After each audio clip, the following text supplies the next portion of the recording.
Hi all. So ఈరోజు వచ్చేసి మనము ఆర్బీఐకి సంబంధించిన ఒక ఇంపార్టెంట్ కంటెంట్ ప్లస్ కాన్సెప్ట్ అనేది మనం డిస్కస్ చేసుకోవడం జరుగుతుంది. So does RBI need fast growth rate? అక్కడ క్వశ్చన్ మార్క్ చూసారు కదా. మరి ఆర్బీఐకి సత్వర వృద్ధి రేట్ అనేది మనకి అవసరమా అని చెప్పేసి అనేది question. So RBI says no, we need the stable growth rate. ఆర్బీఐకి ఎప్పుడు కూడా ఆ యొక్క వృద్ధి రేట్ అనేది స్థిరంగా ఉండాలి, స్టేబుల్గా ఉండాలి, కానీ గ్రోత్ రేట్ అనేది ఉండకూడదు. ఎందుకు? ఒకవేళ ఫాస్ట్ గ్రోత్ రేట్ అయితే అది ద్రవ్యోల్బణానికి దారితీస్తుంది.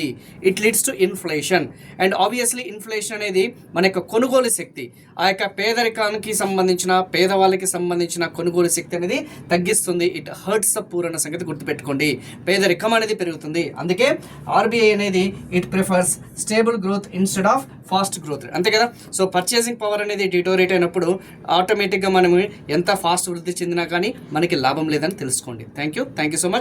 సో ఇలాంటి మరిన్ని వీడియోల కోసం అడ్డా 24/7 యాప్ అని డౌన్లోడ్ చేసుకోండి, సబ్స్క్రైబ్ చేసుకోండి. Thank you.